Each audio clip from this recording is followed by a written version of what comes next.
Who's your favorite fearless hero? Who's your favorite fearless hero? I know who that is. You know, I was thinking to myself, what should be my first movie review? And what should it be on? While they're announcing the nominations for Best Original Song, I noticed that they didn't announce Fearless Hero at all. Not to say that other songs don't deserve a nomination, or nor this should be like a main factor, but like really when you think about it, like outside of Not Do Not Do, the other songs that are nominated, I don't think were played during the movie at all, or like used in a way to like push the story, if you will. Like, I actually just watching Top Gun Maverick yesterday, I noticed that you could briefly hear the Hold My Hand song from Lady Gaga. Great song, by the way. Now, to be fair, I didn't see Tell It Like a Woman, so I can't say that it was part of the story or not, but I'm just assuming it's not. But if my assumptions are wrong, please let me know in the comment box down below. Also, where the heck is One Piece Red in any of this? I mean, obviously they haven't seen any of One Piece Red, but just saying, top music should have been nominated too. Anyways though, no more messing around. I had to get that off my chest. Now let's get back to Puss in Boots himself. Make it with the review!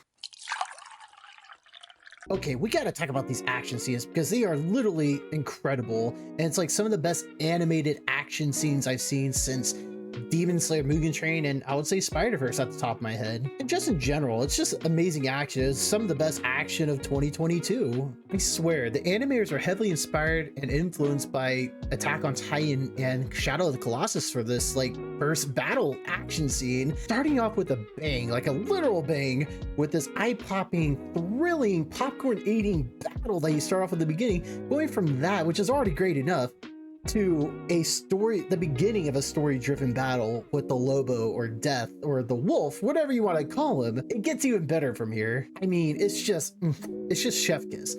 Those battles with the Lobo have been like, all of them were amazing. The two battles he was with them, like you get a stark contrast. It shows the progression of Puss in Boots, which makes the action even better. It makes it more rewatchable because you get to see little details, such as like in the beginning of battle, like again, it goes back to like the big battle with the sleeping giant. As you see Puss in Boots using his best moves and his iconic moves and doing it with ease. You know, Puss in Boots laughs at the face of danger, right? But in this case against the Lobo, this is the first time he's feared death itself. You could see that in many ways, literally or physically. You get what I'm trying to say. But we'll talk about that more in the story part of this review. I also have to give a shout out to that last fight with Big Jack Horner, which was really cool. That was a great like final boss feeling thing, just for the actual objective of the story, which is really cool. I also gotta give a shout out to it was such a cool sequence with the battle of the Goldilocks and the Bears. It was the part where they're transforming the third stage to reach the wishing star, if you remember.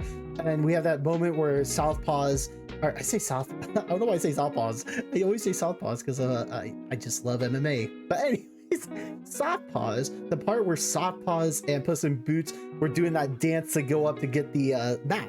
It was such a cool scene. That whole action scene was just really unique and fun. It was also a more extensive way of seeing how Goldilocks fights, and then getting the whole funny thing with like, it's too cold, it's too hot, or it's just right, making Papa Bear go to sleep. It was just brilliant. I love the action in this movie, and easily one of the best parts of Puss in Boots: The Last Wish. Speaking of story, it's not only really good, but surprisingly, it's more in depth than you initially think. So in case you haven't seen Puss in Boots yet, and I haven't convinced you to see it yet, then let me tell you a bit about what the story is about, or I guess in this case what the theme is. The main theme of the story, in this case revolving around Puss in Boots, is the fear of death. It's amazing to have a theme revolving around death, but it's also another thing to have an S-tier villain to represent death itself. And I don't mean it metaphorically or rhetorically or poetically or theoretically. I'm death. Straight up. And to be a major threat to Puss in Boots. It's just pure cinema at this point, as the stakes are as high as ever for Puss in Boots whenever the Lobo, or Death himself, is on screen. Because as we all can relate to, death is following us every single day. And I mean, there's a lot of movies that go off that, like, you know, Final Destination, like being the one off top of my head. That what makes it so great, at least for me, because that's something that we can all relate to, that death is going to follow us wherever we go. It's how we face death and choose how to live the rest of our lives. Look, we could keep going on about death and that whole main plot with Puss in Boots, But we also got to talk about these awesome subplots. I would say they go under the radar, but honestly, it seems like a lot of people love them, and I'm really glad that's the case, because those subplots and side characters truly deserve the recognition. Not to mention the great subplots with Kitty Southpaws and Goldilocks, which truly benefit the story as a whole. Southpaw's yearning for a true friendship and trust in her life, and Goldilocks wanting a quote-unquote true family. At the end of the film, both realizing that they don't need that wish from the wishing star because the wish that they wanted is truly right in front of them. Just like Puss in Boots, he doesn't need his 9 lives back to be his true self and to live in the now like Perrito views life itself. Appreciate what's in front of you, enjoy the adventure, and live the life with the ones you love. This is what makes the story so great, as everything connects, including the themes itself. With the plot puzzles coming all together so well, that's truly what makes this story so great, in my opinion. Oh, don't worry, I did not forget the other villain in this, as he's honestly a big part of the story, and I mean literally a big part of the story. Big Jack Horner, who's selfish in pretty much every single way possible, and the need of wanting more and more and more magical items when clearly he practically has every magical item in existence. Seeing his greed and desire of wanting more and more clash with the other's wishes, it truly reinforces the movie as a whole and makes the big fight at the end an incredible payoff. I could go on and on about it, but we need to move on in this review. The comedy in this movie is brilliant, and I'll keep this part brief because comedy is, in fact, subjective. From Jack Horner and the Crickets' conversations to Perrito's funny story, quote unquote funny story, which is actually a sad story, but like Kitty Southpaw said, it's the funniest sad story I've ever heard. Then there's also that one with Baby and Goldilocks jabbing each other and Perrito joining along. I could go on and on. There's many funny parts in this movie, but those are like some of the highlights personally for me. And I could explain more, but if I explain more of the jokes and such to you, then that would probably just end up killing the joke when you guys do eventually watch me if you haven't already. And I don't want to do that, but you get the point of what I'm trying to make here. We haven't even talked about the animation, which is just beautiful and unique, and it adds so much to the rewatchability level. The animation is just engaging overall. The lack of stiffness, the more fluid the animation is, it just helps the movie overall and makes it stand out more on its own. The music is good overall, as it amplified the scenes more in the movie. Even though there was no standout outside of Who's Your Favorite Fearless Hero, I would definitely say the music really helped elevate this movie on another level. And lastly, I just gotta mention the voice acting is truly superb. There was really no bad performance at all. Every performance was at the least very good, and it helped elevate this movie's floor. There's just so much loaded positivity in Puss in Boots' Last Wish. I just have to recommend it at this point. If you haven't seen it yet, what are you doing? You can stop this video right now and just continue. Those pros should be enough for a reason why you should go see it.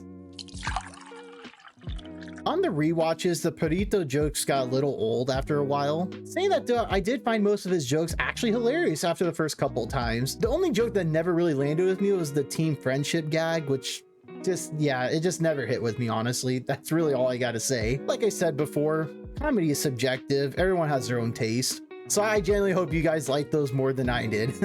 Really, the only other nitpick I had was probably the cat home scene. Before I get into that, I just have to say that I feel like the scene is definitely necessary and it's a good scene after the first couple times. But after rewatching the movie many times, you kind of just want to skip it because you've seen the joke many times before, if you will, and you just want to get to the good stuff at that point. I don't have too many other nitpicks when it comes to this movie, other than maybe it's not as deep as the other movies that came out in 2022, but that's not a bad thing either. It really isn't.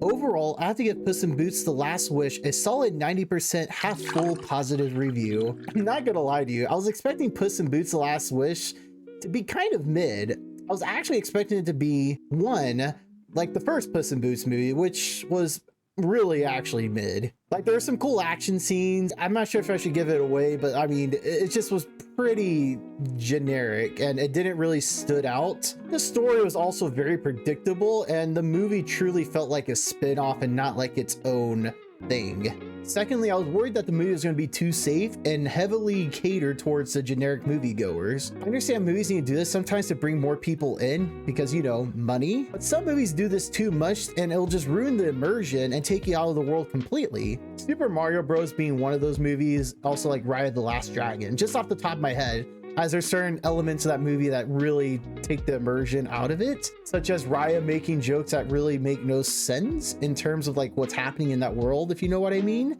What's the word I'm looking for? Like modernizing like jokes. And for Super Mario Bros, you'll have to see that in my next review, as that'll be the next movie I'm going to review. But if you've seen it, you probably know what I'm talking about. Fortunately, this movie exceeded all my expectations and ended up being one of the biggest sleepers and biggest surprises of 2022. It was great to see a great audience score for this movie as well as critic score. I just wish the box office numbers would be higher for this movie because it truly deserved a lot more than it actually got. Nothing against Illumination films, as they're very safe films and they're fine, they're okay films, right? But movies like this truly deserve more than what they got. And I wish the box office would reflect that, and I wish more people would go see it. But hopefully the second Spider-Verse movie will help change that. Anyways though, thank goodness for DreamWorks for making this movie, because now my interest has reignited with the Shrek franchise. Not to say that Shrek 4 was bad, because I actually did enjoy Shrek 4, but let's be real, Shrek was kind of just falling off the cliff, if you will. Especially after Shrek 3, as I feel like the majority of people would agree that Shrek 3 is just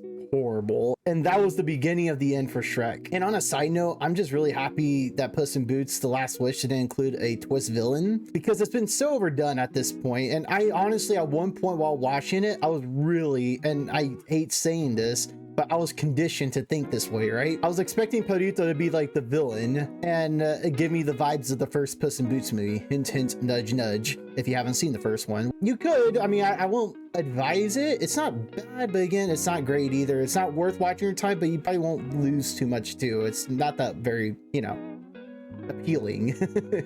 But thankfully, Puss in Boots: The Last Wish didn't trip into that pitfall, but instead landed on its feet perfectly. 10 out of 10 score, if you will. Well, except in this review, I gave it a 9 out of 10, but you get the point. Overall, it was such an enjoyable movie, and I just can't recommend it enough. I had to ask, if you haven't seen it yet, then what are you waiting for? Go see it now. It is currently out on Peacock, so again, if you haven't, I can't recommend it enough. I've seen this movie probably over 10 times now, and it's genuinely one of my favorite movies, if not my favorite movie of 2022.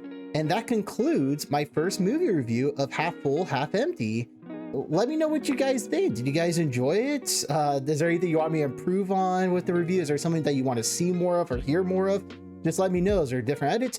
I'm all open to just anything from you guys, and let me know what the next movie you want me to review. I already have one in mind for the next one. It's gonna be Super Mario Bros, as I really want to talk about that movie, since I know this movie's gonna be really popular, but I have some thoughts on it.